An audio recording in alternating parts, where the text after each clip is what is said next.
Entonces, la idea central de esta imagen es de que los linfocitos CD4 vírgenes pueden ser diferentes estirpes, incluyendo TH1, 2, 17 o hiperfoliculares, gracias a las citoquinas tempranas en el entorno.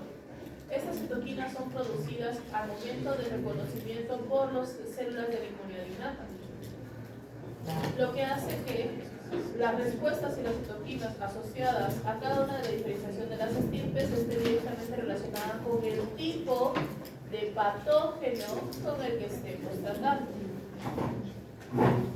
Y esto lo hemos estado trabajando desde primera fase con inmunidad innata. No es lo mismo trabajar con un patógeno que con otro. Por ejemplo, cuando les preguntaban por el COVID, les decía, ¿y qué TLR se activa con COVID? No sé, yo te lo pagué. ¿Qué pasó? Ya. 9. Material genético del COVID es RNA1. Saturno. 3. Bien. ¿Cómo vas a escribir? ¿Qué uno? No sé. Yo creo que. No se escribe. No es mucha, sirve. ¿Por qué? Porque si de repente solo se activa uno de los TLRs anteriores, por ejemplo, significa de que también las interleuquinas que se van a activar van a tratar de buscar una respuesta especializada a un virus intracelular. Y eso va a hacer eco hasta la inmunidad adaptativa. Es por eso que dice de que quien promueve las señales, las APCs, especialmente células dendríticas y macrófagos activadas por microbios, que producen citoquinas y moléculas coestimuladoras. Otro tipo de células como las natural killer y los mastocitos pueden aportar citoquinas que sesgan, sesgar es diferenciar o es separar, o es agrupar la diferenciación. Y por eso es de que hemos dicho de que cada uno de estos va a tener una respuesta específica. Entonces, al final, lo que debemos recordar es que TH1 responde ante microbios intracelulares, 56. la defensa óptima en mitos y reacciones alérgicas TH2 más dirección y también el concepto de polarización y amplificación.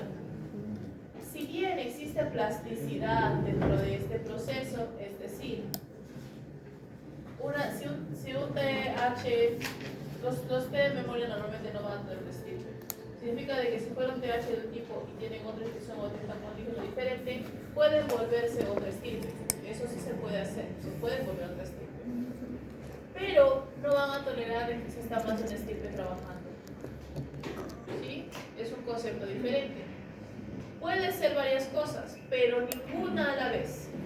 Lo que sucede es que mientras se genera un estirpe o se genera la diferencia, digamos TH1, se producirán otras moléculas que inhiban, o algunas moléculas naturales, por ejemplo, la estirpe TH1, inhibirán la aparición de estirpes TH2, TH17.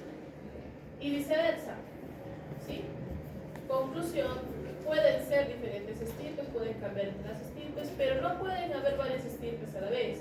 Lo que lleva a que si tenemos, por ejemplo, infecciones cruzadas o infecciones complejas, que significa más de un tipo de patógeno, normalmente lo que va a hacer el cuerpo es reconocer de forma paralela a ambos antígenos y tener respuestas contradictorias, porque mientras se genera un estirpe TH, se genera otra y ambas modulan o generan moléculas inhibitorias de cada una.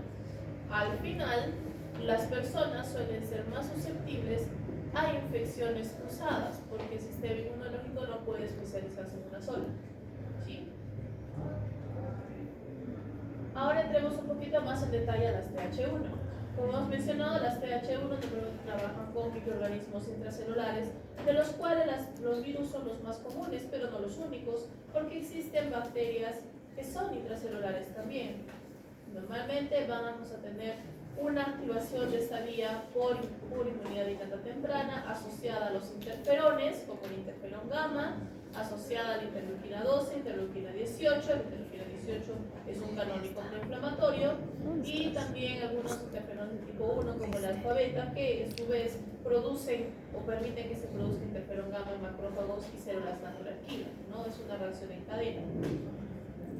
Estos dos, especialmente la interleuquina 12 y el interferón gamma, van a iniciar las respuestas o transducción de señales asociadas a STAT1 y TB, o STAT4, STAT1 y STAT4, que lo que va a llevar es a la expresión génica de ciertas genes que van a permitir entonces la diferenciación a modo de TH1. Y al mismo tiempo vamos a promover entonces la generación o la especialización específica de TH1 gracias a la estimulación del retorno producida por el linfocito T a la célula presentada de antígeno, que va a llevar a una mayor expresión de interleuquina 12, por lo tanto generando un ciclo de retroalimentación positiva. Entonces, es muy fácil verlo con imagen. Nosotros acá tenemos, ¿no?, nuestra célula dendrítica con sus patógenos intracelulares reconocidos, procesados. Eso ha llevado a que si estamos trabajando con la activación de un T-helper o TSD4, tengamos al MSH de tipo 2. Por lo tanto, hay un reconocimiento inicial. Las células dendríticas producen interleuquina 12, los macrófagos producen interleuquina 12, los linfocitos natural killer producen interferón gamma, y por lo tanto, el linfocito T virgen se activa en este caso, reconoce a estos interleuquinas por sus receptores, y lo que estamos viendo acá es que desde el extremo de la interleuquina 12 activamos STAT4, que va a unirse con factor de transcripción, junto con TB, que va a ser activado por STAT1, que ha sido inducido por la presencia de interferón gamma, lo que va a llevar a la proliferación celular y a la producción repetitiva de ¿qué? De interferón gamma, amplificando la misma señal del linfocito T, y también desarrollando nuevamente la respuesta CD40, CD40L, para que la célula dendrítica siga produciendo interleuquina 2 y haciendo que esto de círculos, ¿no?, que cada vez se activen más linfocitos T helper con esta determinada estímulo.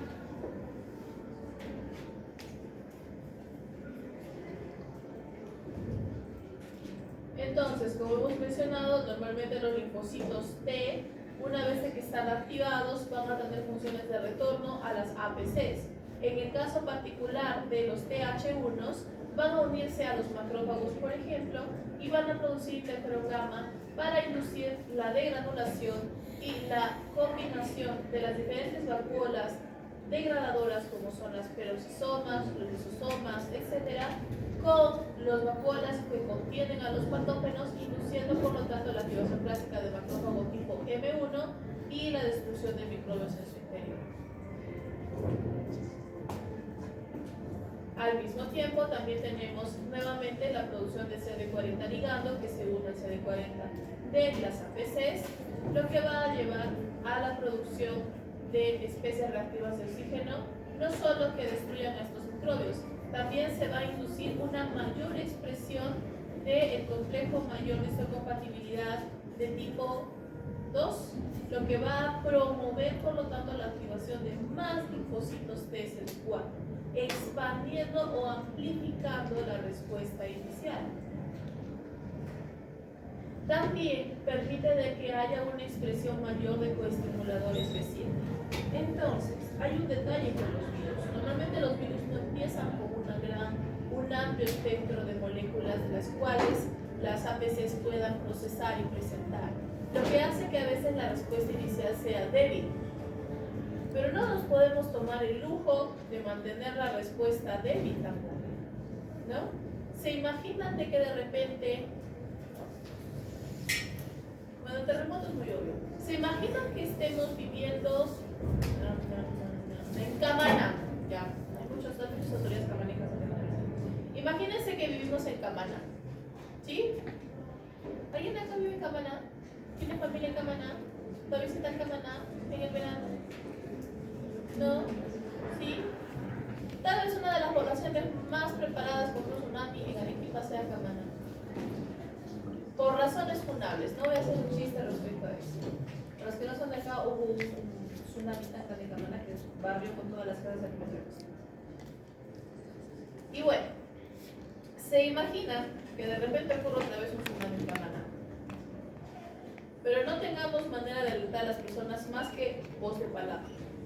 Es decir, que yo les digo a ustedes, chicos, va a haber un tsunami. Avisen a los demás. ¿Qué hacen? Necesito ideas. Ah, ahí está, es una muy buena idea. Salir a la calle como un desquiciado con un megáfono diciendo ¡hay un tsunami! ¿Qué más?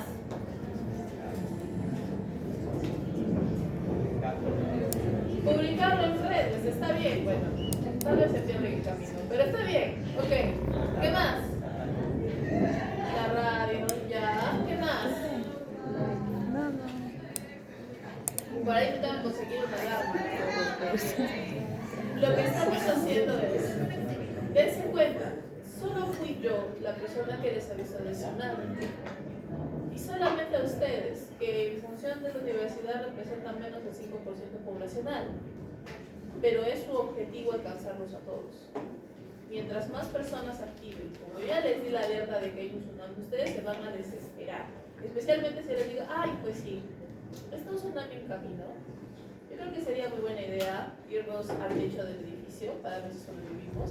Ustedes se van a estresar un poco más que yo, lógicamente, ¿no? Y por lo tanto, como dice su compañera, no lo van a decir de forma calmada a sus amigos, ni se lo van a quedar. Van a decirlo a viva voz, estresados, asustados. Lo mismo va a suceder con los macrófagos y las células T activadas. Cuando una célula T está activada, busca macrófagos, busca células dendríticas y ya activado, vuelve a conectarse con ellas, diciendo, sí, ya encontré mi patógeno y tenemos que reaccionar un poquito más rápido, ¿no? Para que podamos responder ante él. Por lo tanto, induce, como hemos dicho, la expresión de MSH, pero también induce la expresión de B7. ¿Y por qué B7 es importante? ¿Qué es B7? ¿Ah?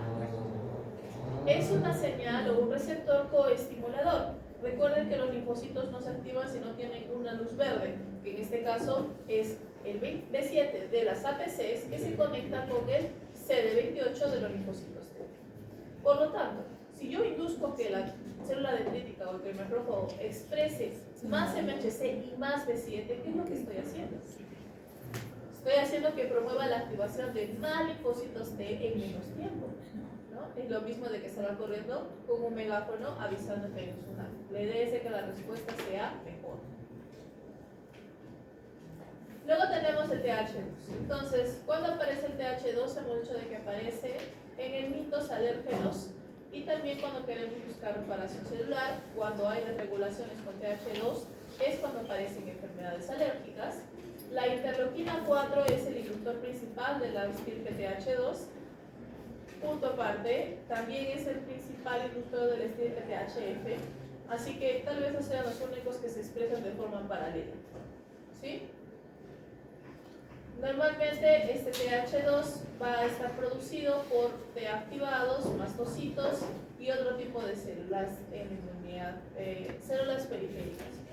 Vamos a tener que puede liberarse interleuquina 25 y T3, el epitelio dañado, normalmente asociado a los parásitos, porque los parásitos necesitan, otra vez, ¿no? Son oportunistas, igual necesitan ingresar a tejidos y consumir diferentes nutrientes y absorber mecanismos para poder sobrevivir. Lo que hace que también se ocurran DAMPs, entre otros interleuquinas asociadas al daño, que son, por ejemplo, la IL-25 y la 33, y eso favorece a un mayor desarrollo del estirpe TH2. ¿Cómo es que se ve el estirpe TH2? De la siguiente magnitud. Como hemos dicho, tenemos acá el epitelio que ha sido dañado por parásitos. Lo que va a hacer es liberar interleuquinas de daño, como el interleuquina 25 y 33. Las células dendríticas que ya han reconocido a sus patógenos antigénicos proteínicos, producto de diferentes moléculas que se comporten como alérgenos o de plano parásitos, van a presentar, por lo tanto, su MSH tipo 2 a los linfocitos T, los que lo van a activar. El linfocito T activo va a producirse solito su interleuquina 4, reconocida por su receptor interleuquina 4, o reconocer la interleuquina 4 de otras células asociadas a la lucha contra el virus, que pueden ser los mastocitos, por ejemplo. Si bien los mastocitos no tienen MSH2 que presentar, la interleuquina que producen también lleva a la activación indirecta de los linfocitos T. Lo que lleva a que cuando el linfocito T detecta el IL-4 va a desarrollar o va a motivar dos vías de señalización paralelas, que una es la vía STAT6 y la otra es la vía GATA3. Estas dos se juntan para permitir una transducción de señales que incrementa la producción de interleuquina 4, por lo tanto amplificación a sí mismo y a otros linfocitos T, y la diferenciación en TH2, que lleva a la producción de interleuquina 4, interleuquina 5 e interleuquina 13. Por lo tanto, la interleuquina 4 junto con IL-13 puede producir el estirpe THF o TH2, induce el cambio de clase también de la producción de anticuerpos en las células, en los plasmocitos o las células plasmáticas, para la producción de inmunoglobulina E, que está asociada a alergias, en lugar de inmunoglobulina M o inmunoglobulina G. Y un tipo particular, un subtipo particular de inmunoglobulina más asociada a actividades antiinflamatorias, sorprendentemente, que es la inmunoglobulina G4, de la que todavía se está investigando un poco, ¿no? Porque cuando está desregulada, como que cosa terrible, ¿verdad? Junto con interleuquina 13 tenemos que también vamos a observar peristaltismo intestinal, mucobronquial intestinal, reclutamiento de eosinófilos, suprime la activación clásica M1, que es normalmente la defensa ante anticuerpos intracelulares, por lo que mencionamos la polarización. La interleuquina 13 va a señalizar también la vía STAT6 y coopera con la interleuquina 4 en el cambio de inmunoglobulina E. La interleuquina 5 activa y expande los eosinófilos o la proliferación de eosinófilos para ataque vía YAP2 hasta 3 y la liberación de gránulos tóxicos contra el virus. En este caso, como hemos dicho, los TH2 van a tener inmunoglobulina, van a hacer entonces a través de inmunoglobulina E la activación de mastocitos y por lo tanto defensa. Vamos a tener daño en parásitos grandes congénitos vía eosinófilos activados por interleuquina 5, incrementa la inmunidad de barrera produciendo moco y peristalsis para la expulsión de patógenos.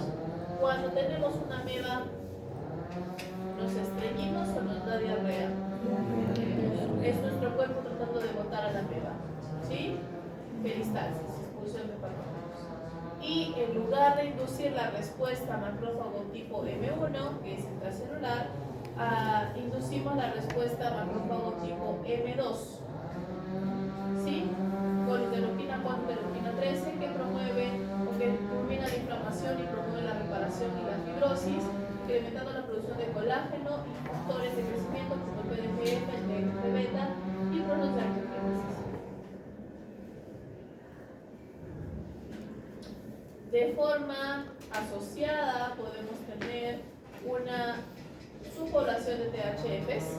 Como hemos dicho, los THFs son los linfocitos hiperfoliculares que permanecen o viajan a los ganglios linfáticos secundarios, cuyo objetivo único es producir interleuquina 4-13, que es necesaria para la transformación del linfocito B preactivo por el reconocimiento de su antígeno a células plasmáticas que permitan o que puedan producir las inmunoglobulinas o los anticuerpos que llevan a la ozonización y destrucción correspondiente de los patógenos, no promueven la destrucción. Bien. Por otro lado, tenemos a los linfocitos TH2, igual que lo hemos dicho, activan a los macrófagos tipo M2, inducen a través del E5 la activación y proliferación de los eosinófilos y también la destrucción de los helmintos, y finalmente a través de interleuquina 4 y 13 la generación de secreciones intestinales y de mocos y peristaltismo para eliminar los patógenos. Igual, ¿no? La interleuquina 13 es ese moquillo insoportable, transparente, líquido que te tapa toda la nariz cuando tienen alergia. ¿Quiénes acá tienen alergia? Sí, acá estamos muchos. Y cuando está él, no deja de salir. Es interleuquina 13. Y el propósito es tratar de eliminar las partículas que nos están generando una alergia. Bien. Luego pasamos a la interleuquina 17. La interleuquina 17 se centra entonces en la respuesta que hemos dicho extracelular. Por lo tanto, su función va a ser reclutar a las células de función extracelular por excelencia. ¿Quiénes son? Los neutrófilos y en menor medida los monocitos para reclutarlos a foco inflamatorio y que tengan una mejor respuesta de fagocitosis. También pueden reforzar barreras epiteliales y reparar tejidos dañados, induciendo entonces la producción de colágeno, como mencionaba anteriormente. Los factores de transcripción asociados o el eje que se para el TH17 es RORC, también conocido como ROR gamma T, y STAT3.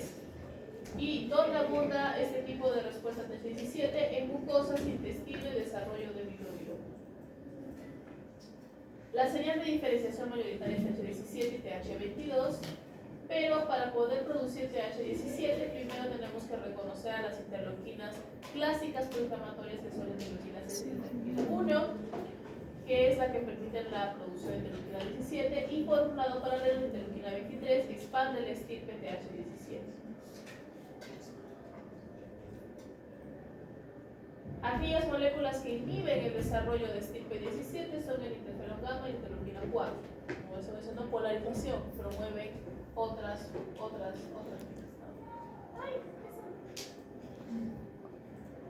Entonces, acá tenemos, ¿no?, nuestra respuesta a bacterias a hongos, una crítica activada. Esta presenta el MSH al linfocito virgen, lo activa. Igual vamos a empezar a encontrar vía inmunidad innata la producción de interleuquinas proinflamatorias iniciales, que son la interleuquina 6 y 23.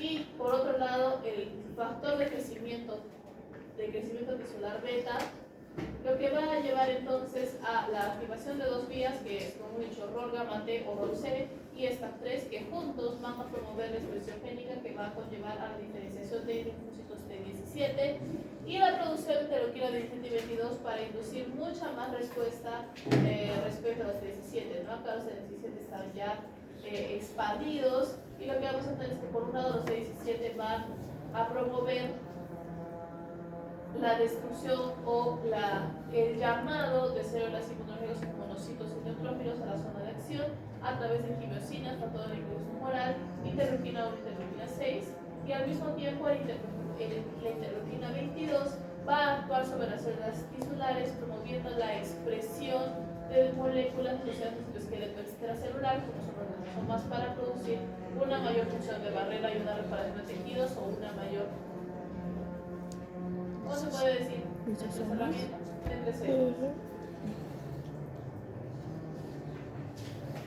Ahora, existen otras subpoblaciones menos caracterizadas que van a tener funciones mucho más específicas, como la TH19, que están asociadas al que empieza a encontrar parásitos en mucosas, específicamente en el caso de mastocitos, porque se dan cuenta que el interleuquina 13 normalmente va para los eosinófilos, y el TH22, que se produce o que se activa cuando tenemos la presencia de interleuquina 22, pero no la presencia de interleuquina 17. Entonces no generamos interleuquina vía TH17 por la simple falta de interleuquina 17, y este sirve como un efecto de barrera y reparación epitelial, que puede también sumar a la inflamación. Ay, pero me sigo saliendo, fallo.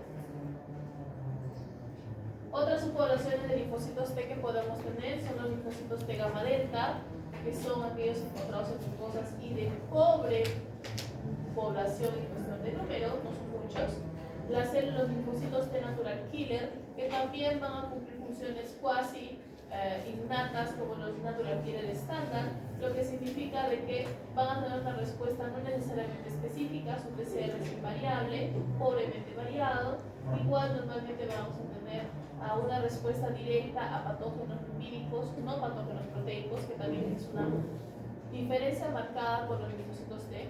Recuerden que el procesamiento antigénico en la primera fase, que hemos dicho que los linfocitos predilectivamente, o de forma predilecta, se les presenta antígenos procesados proteínicos, ¿sí?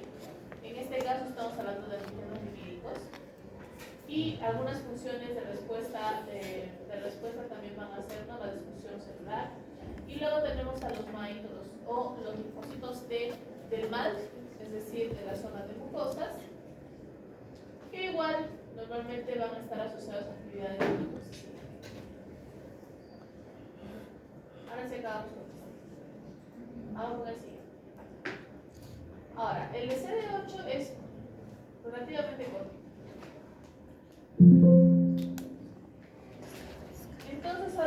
los citotóxicos. ¿Por qué es más cortito los citotóxicos? Porque los citotóxicos, a diferencia de la estirpe o de los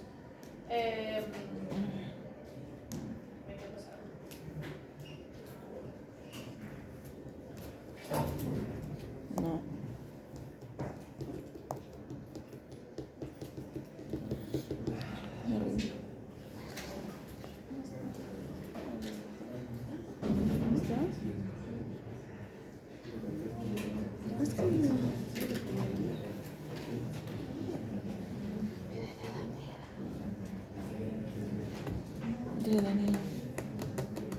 ¿Dónde está? Programando las células para morir, ¿sí? A través del CD8. Normalmente los juegos asociados a su respuesta primero están en la activación o reconocimiento del antígeno a través de un mejor histocompatibilidad tipo MSH1.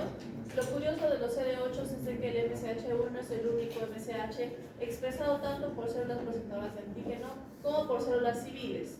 La única diferencia entre una y la otra es de que las APCs trabajan con una señal de coestimulación, mientras que las células diana, que le llaman, o sea, las células que van a ser destruidas, no tienen una señal de coestimulación, simplemente tienen al MHC y un proceso denominado la sinapsis inmunitaria, ¿no? Que es la liberación de moléculas o la liberación de algunos receptores, más que nada asociados a citoesqueletos que pueden actuar como coestimuladores.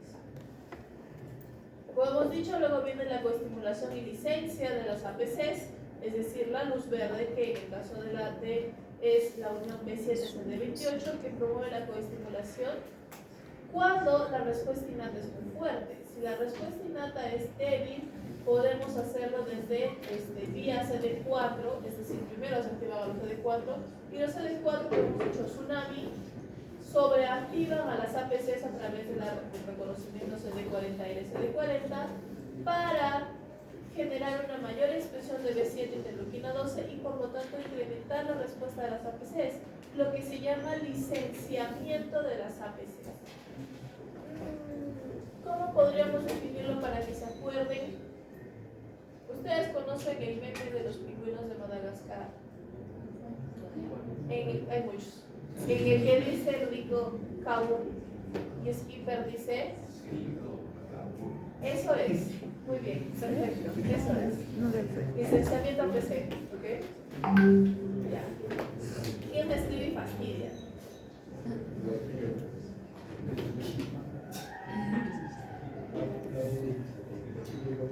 ¿Quién me escribe y fastidia? Cállese. No fastidia. Ya. Ok, muy bien. Entonces, ya tenemos esta parte. Y finalmente, se pueden producir citocinas y activar otros programas transcripcionales, dentro de las cuales sabemos de que la interleuquina 2 la producen los linfocitos T durante la activación para sobreactivarse ellos solos y promover la proliferación celular. Por eso es que dice interleuquina 2 autotrina para ellos mismos, o a partir de los CD4 activos que también producen CAR, que también producen interleuquina 2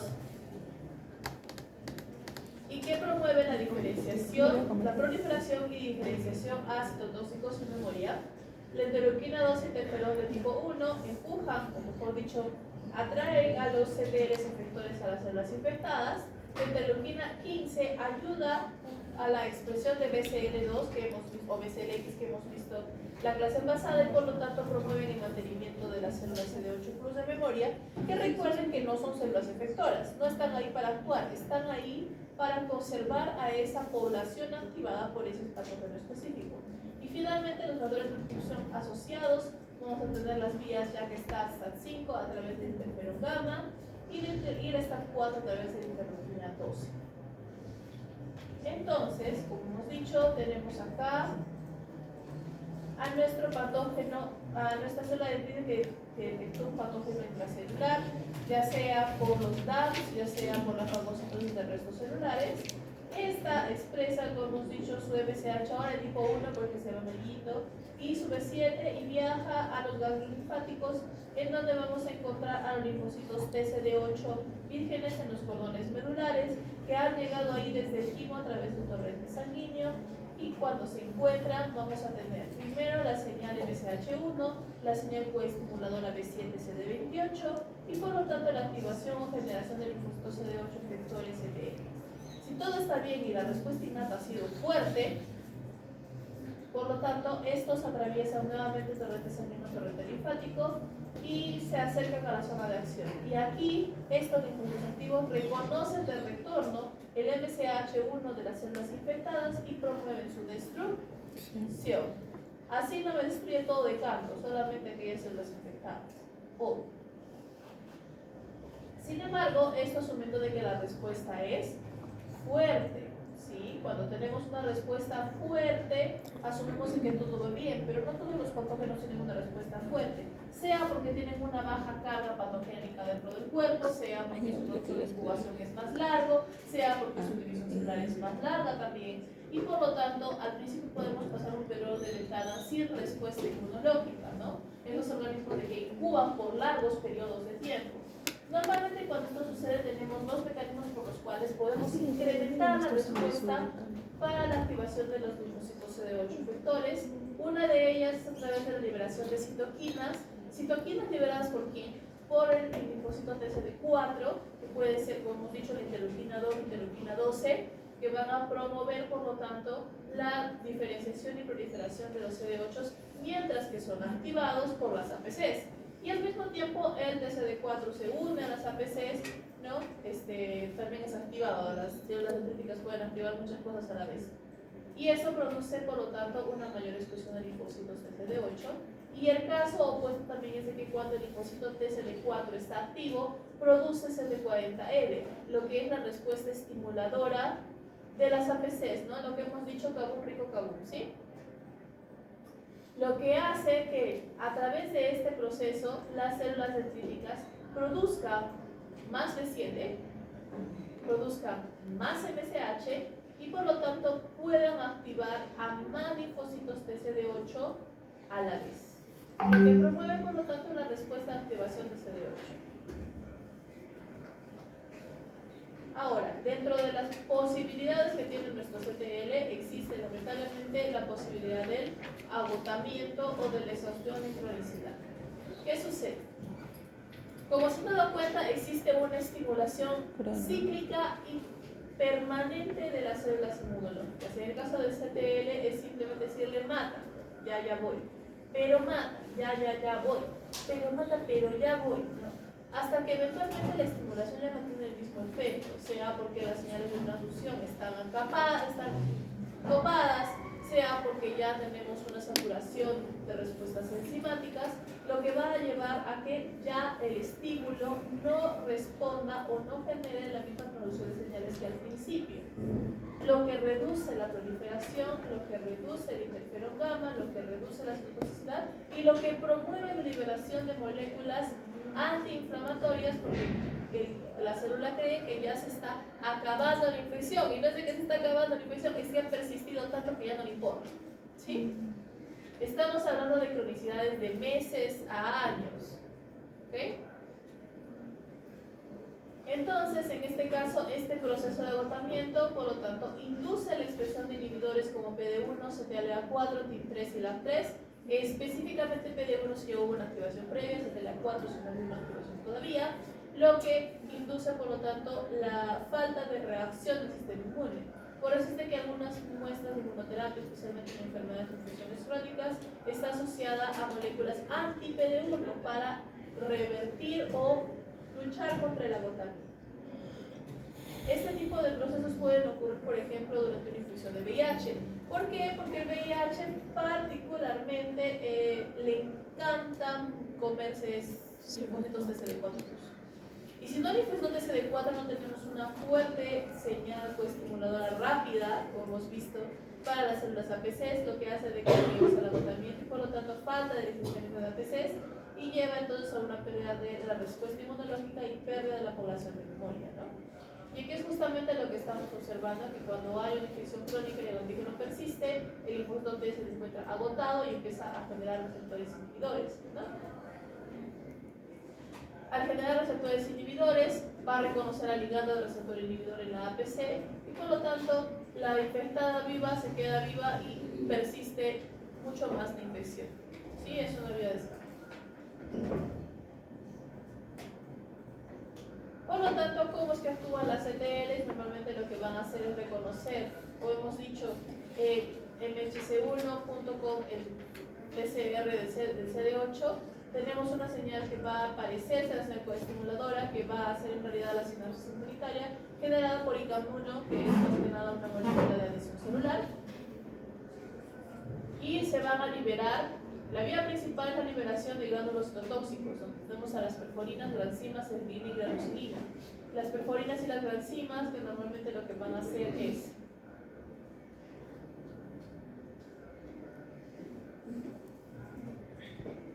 aquí, ser liberadas por la linfocitos citotóxico, absorbidas a través de vacuolas dentro de la célula diana.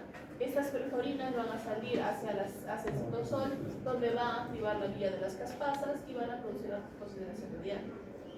Mecanismo de apoptosis lo vamos a ver en tercera fase, solo acuérdense de la apoptosis en punto aparte. Y por otro lado vamos a tener lo que va a ser también la expresión de un receptor, casi todas las células lo tienen, que es FAS. Ya tienen RAS, ya tienen RAC, ahora tienen FAS. En este caso, el linfocito citotóxico CD8 va a expresar el receptor FAS ligando, ligando que se denomina FAS, que se encuentra dentro de la célula diana, y a través de señales de transducción por FAS vamos a tener igual la activación de la apoptosis de la célula. ¿Sí? O libera gránulos o le dice que se mate.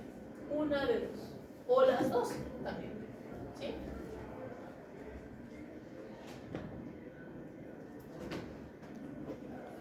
Entonces, solamente para hablar rápidamente de citoquinas, porque eso lo pueden estudiar por su cuenta. ¿Qué es? Está avanzando lo suficientemente rápido. Citoquinas, porque lo pueden estudiar a través de su cuenta. Las citoquinas son moléculas proteínicas, por lo tanto producto de la expresión genética, que va a funcionar como mensajeros, como hemos estado viendo desde el inicio de inmunología, para poder llevar señales a las células inmunológicas. Normalmente las interleuquinas van a funcionar como hormonas, pueden ser autocrinas, pueden ser paracrinas, pueden ser... ¿Me falta uno? Endocrinas. Endocrinas, muy bien. Entonces pueden viajar varias distancias. Acá también podemos tener una mini agrupación llamada las quimiosinas, y las quimiosinas son las que atraen a las diferentes células dependiendo de sus funciones. Normalmente atracción puede ser a los folículos linfáticos, puede ser a la zona de infección. Hemos visto más la zona de infección que cualquier otro caso. Para pensar en las quimiosinas, piensen como que ustedes no hubieran comido toda la mañana y de repente la señora de acá abajo del C se le ocurre sacar una torta de chocolate recién horneada. No hay que no se hacer, ustedes detectan eso como gaviotas, al menos uno. Entonces, es el mismo principio. Las quimiosinas atraen a las células a través de sus receptores de quimiosina. Normalmente las quimiosinas se van a denominar de la siguiente manera por su estructura: CCL o CXCL y CCR o CXCR. ¿Sí? Y otro tipo de moléculas que también podemos encontrar acá pueden ser los factores de necrosis tumoral, que están asociados a la inflamación. Factor de necrosis tumoral, factor de muerte celular, inflamación, daño de tejidos, para que se acuerden. Y los factores de crecimiento, o tissue growth factor, después de que tiene ese nombre, como el TXP beta, que no es una molécula antiinflamatoria y está asociada a la reparación tisular, es decir, la producción de colágeno, fibrosis, reparación de tejidos, etc.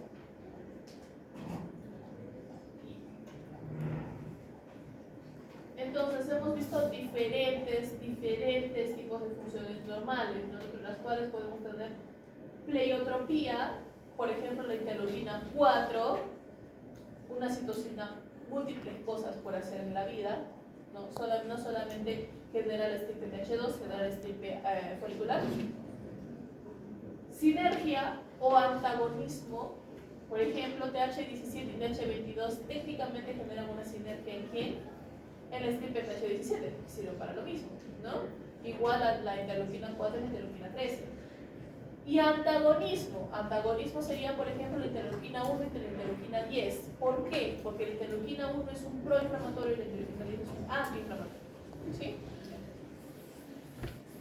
¿Por qué están? Como podemos estar la inmunidad innata, adaptativa, activación de fagocitos, utilización de nuestras vías estirpes de función, cambio de isotipo, etc.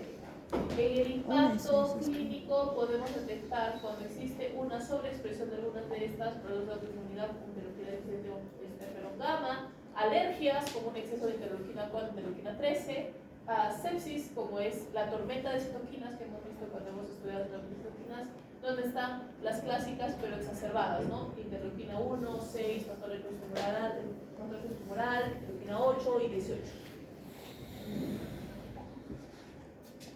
Entonces, acá tenemos una tabla que es la atención de su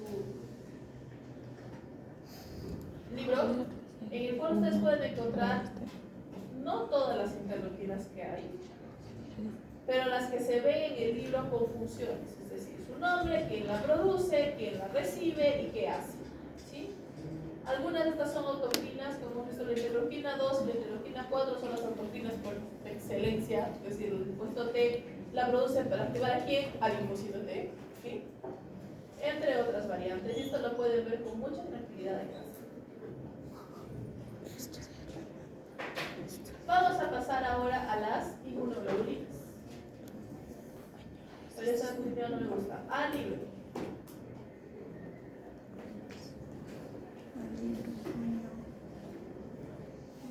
Me pasé.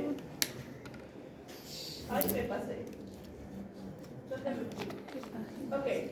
Entonces vamos a hablar de los anticuerpos. Habíamos dicho que los anticuerpos son denominados inmunoglobulinas y se van a parecer a nuestros receptores. Otra vez.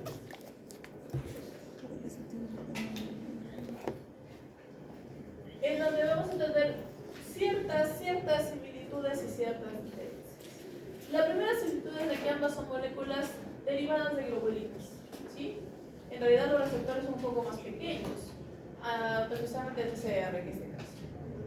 En el BCR no lo cuento porque el BCR técnicamente hablando es de inmunoglobulina M en versión transmembranal. Es un anticuerpo, ¿no? En este caso, normalmente ambas van a tener subunidades tipo globulina, ambas van a tener una región variable y una región constante,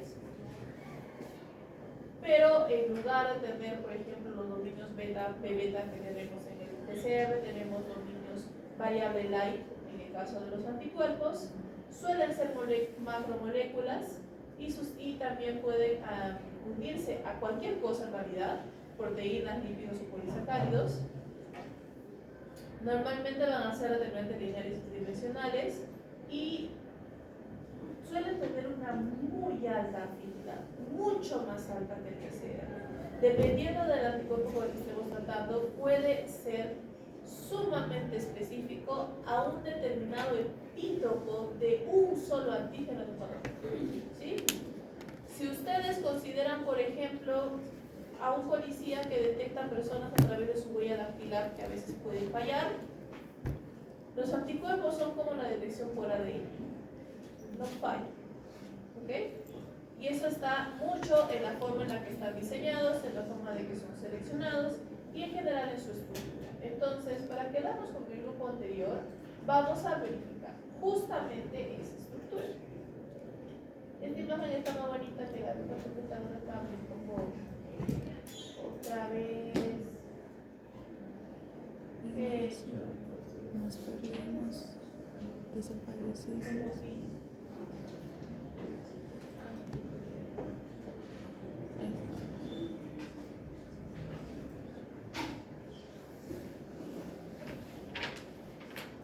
Está muy grande. Ahí. Sigue muy grande. Ahí.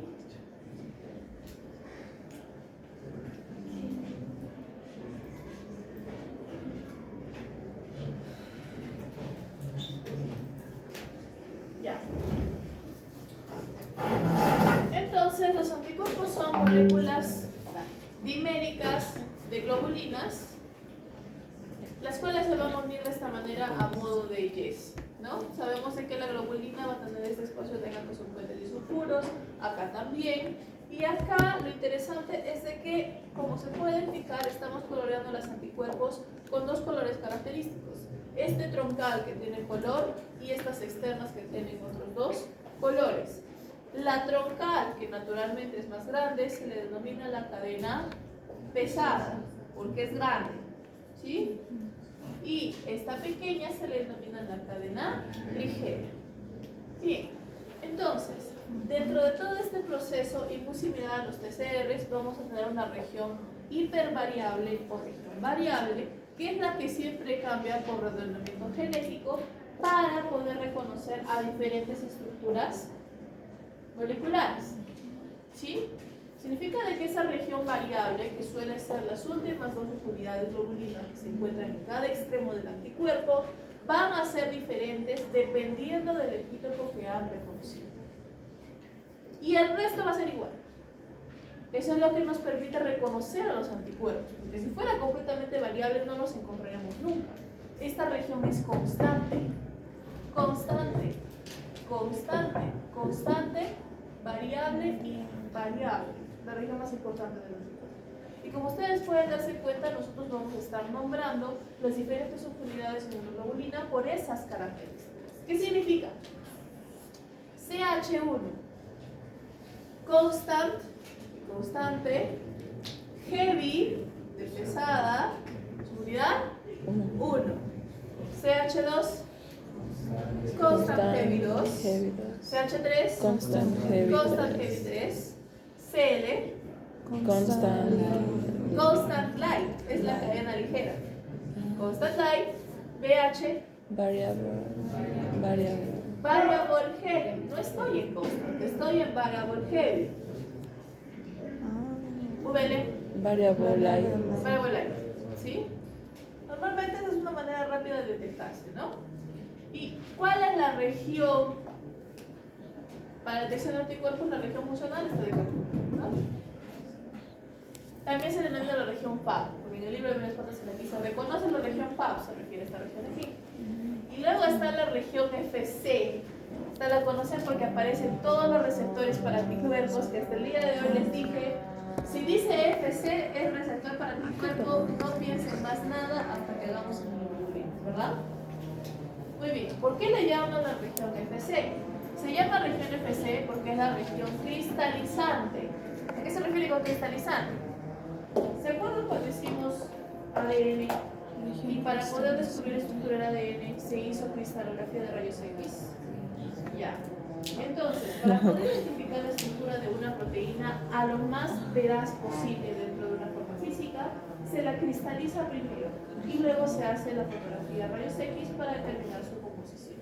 En este caso, la parte que se pudo cristalizar con mayor facilidad fue la parte constante CH2CH3 y por eso se quedó con la fracción cristalizante UFC. ¿Por qué es esta parte interesante? Porque es la parte que reconoce los receptores anticuerpos, es la parte que nunca cambia, ¿sí? Y que se puede reconocer por diferentes anticuerpos. Y dentro de la región FC existe el CH2, que es la región específica de reconocimiento de complemento. Es decir, esta parte de acá detecta el antígeno, esta parte de acá hace el resto del trabajo, ¿sí? Luego tenemos las dos versiones que les he mencionado, porque como el BCR técnicamente es un receptor de membrana, significa que los anticuerpos pueden ser transmembranarios, es decir, estar unidos a una célula, o pueden ser solubles o libres, ¿sí? Viajándose por ahí en el suelo, ¿sí?